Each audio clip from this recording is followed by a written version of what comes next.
In today's news, Bangkok's reopening has been pushed from October the 1st to October the 15th, as most residents are still waiting for their second vaccination. Meanwhile, parents will have to decide if they want their children inoculated with the Pfizer vaccine before returning to school, and the annual Phuket Vegetarian Parade, where participants stab themselves, has been given the green light. Details on the bloody story coming right up.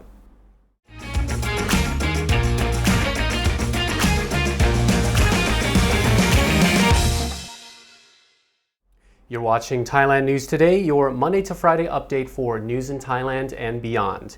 We publish on the Thaiger channel along with our other shows like our Good Morning Thailand and Thaiger Bites talk shows and our new Morning Top Stories news roundup.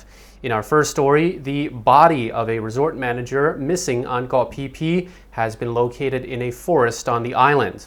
Florian Hellermann, an Austrian national who was the general manager of the Vola resort on the island, was found dead 4 days after he went missing. Florian's body was found yesterday between rocks in a forest about 200 meters inland from the road, according to Pattaya News. Police suspect he had been dead for several days and say he may have slipped on a rock while hiking in the forest and cracked his head. A post-mortem will take place to determine the cause of death, and police have confirmed a COVID-19 test will be carried out as is standard procedure. Surveillance camera footage shows the 56-year-old walking on the beach on Saturday, September the 11th. Florian had been living on the island for nearly 2 decades and is said to be loved by locals. His disappearance sparked a large search operation in which over 50 island residents, hotel workers, and local authorities took part. The countdown is on for the October reopening of Bangkok and 4 other provinces, and Prime Minister Prayut Chan-o-cha has ordered the Tourism, Health, and Interior ministries to get ready. Meanwhile, following a meeting between the Bangkok governor and the tourism minister, officials have decided to delay the reopening of the capital by 2 weeks. Next month, Bangkok, Chonburi, Chiang Mai, Phetchaburi, and Prachuap Khiri Khan are all planned to reopen to foreign tourists. According to a Bangkok Post report, the Prime Minister has instructed officials to prepare to boost tourism while still living with COVID-19 restrictions. However, not everyone agrees with the October reopening, with some health officials warning of another COVID crisis if it goes ahead. But the Prime Minister is pressing on, according to a spokesperson from the Center of COVID-19 Situation Administration.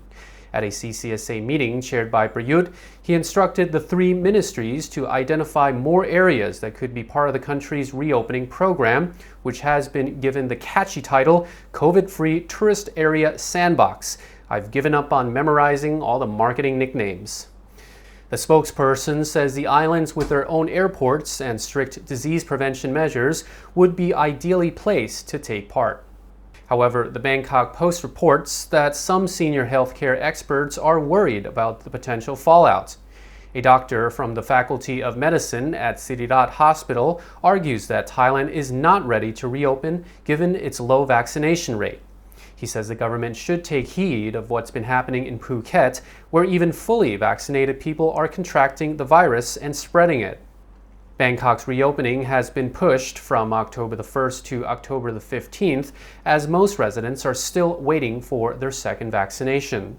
Currently, just 37% of residents are fully vaccinated, according to the country's tourism minister. The Bangkok Post reports that the original plan had been to open just 21 Bangkok districts, but the governor suggested waiting until every area can be reopened to avoid inconveniencing tourists who need to travel across districts. The tourism minister says quarantine-free entry into Thailand through Bangkok will benefit the whole country, as foreign tourists usually visit Bangkok first, before traveling to other provinces. The annual Phuket Vegetarian Festival has been given the okay to be held from October the 6th to the 14th. Now, for those who haven't heard of the festival, it's not exactly known for the vegetarian food. It's actually a spiritual celebration where some practice self-mutilation to enter a trance-like state and channel spirits through their bodies. Participants in the festival would abstain from eating meat and drinking alcohol, and during the festival's street processions, some pierced their cheeks with large objects, including swords, and some sliced their tongues continuously for hours with blood dripping down the street. I'd do the same too if I were forced to be vegetarian. The festival draws tourists from all over the country. Last year, people were advised to practice social distancing and wear face masks. The Phuket governor had even advised that participants limit the amount of torture. According to the Phuket News, this year's festival was approved at a recent meeting at the provincial hall with officials and representatives from 30 shrines across the island. The vice governor said it is important to allow the festival to be held, but there should be strict disease control measures in place, such as a limit on the number of people at ceremonies at participating shrines, and people must practice social distancing. Staying in Phuket, after the release of official figures showing that the island province is down to its last 10% of available beds for COVID-19 patients, the Phuket governor announced a revamping of the province's strategy on the pandemic. The governor also insists that there's plenty of beds in the hospitals and there's no shortage despite what the official numbers and math show. According to Phuket Provincial Public Health Office statistics, there are only 257 remaining hospital beds, nearly equal to the number of infections uncovered in the province each day. But the governor insists that there's no problem, Mai Pen Rai, saying that they have expanded community isolation centers in all 3 of Phuket's districts and added beds at field hospitals and hospitals. The governor said new measures include a 3-pronged approach. The first step is to proactively test people in the community who are infected with COVID-19. People found to have severe infections will be taken to the hospital, and those with mild infections will receive medication on the spot, though it was not confirmed if they would be moved straight to quarantine. The second step of the strategy was the establishment of a special clinic in Phuket that will be a place to bring peace of mind and comfort to those recently diagnosed and unsure of what to do next. And the third step is to focus on preventing large clusters of COVID-19 from spreading throughout Phuket communities. Lockdown quarantine in a bubble and seal style would be employed in areas suffering. Places like densely populated communities, fresh markets, and factories with workers often in close quarters would be the most likely targets of bubble and seal implementation. And before schools reopen around the country, parents will have to decide if they want their children inoculated with the Pfizer vaccine. The Center for COVID-19 Situation Administration provided the vaccination timeline yesterday, and 12 to 17-year-olds will be able to get the Pfizer vaccine. However, some parents have expressed their reservations about letting their children get vaccinated, citing that the government has not guaranteed the safety of the vaccine. According to the Education Ministry, they have until September the 24th to make up their minds. School meetings will be held with parents from Friday to Wednesday about the plan. Schools will be required to send a list of students that want to be vaccinated to the Education Office in their respective provinces on September the 25th. The vaccine campaign is scheduled for October the 4th and is set to cover 4.5 million students. Teachers are also set to get vaccinated before going back to classes. Currently, around 30% of teachers have yet to be vaccinated. The Thai Cabinet Committee has decided to take a firmer stance on advertisements that they say could instigate social harms and messages that reference the monarchy. They plan to issue laws and regulations to control such harmful advertisements.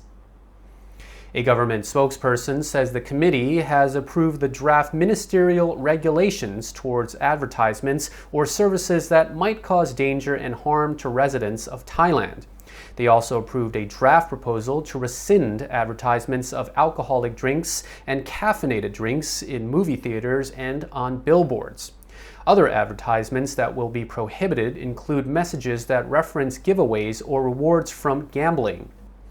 The committee also decided that advertisements for condo units that have not been legally registered yet or have been registered but have yet to provide certain details as is required by law will also be forbidden. The draft also stipulated that messages and advertisements that reference the monarchy that do not have royal permission are also forbidden. And in regional news, travelers visiting Bali on a budget may have to haul their backpacks elsewhere if one Indonesian government official gets his way. The country's Maritime and Investment Coordinator Minister has put forward a controversial proposal to ban backpackers from Bali once the hugely popular tourist island reopens. His comments are quoted in a Bali Sun report in which the minister says the island will instead market itself to more affluent visitors. He was speaking during a recent visit to the island. He said, "We'll aim for quality tourism in Bali, so we won't allow backpackers to enter once the reopening plan for international travelers is officially put in place in the near future." I wonder where I've heard this rhetoric before. The Indonesian government plans to reopen the island to low-risk countries once Bali moves to partial lockdown or level 2 status. Visitors from countries with low COVID-19 infection rates will be permitted to enter Bali, although how immigration officials will distinguish between wealthy high-so tourists, broke backpackers, or wealthy but still rocking the backpacker look was not made clear. And that's all the reports that we have for you in this program, but definitely check out the video that just popped up here to continue watching content on the Thaiger channel. Thank you so much for watching, and Thailand News Today will be back tomorrow. See you then.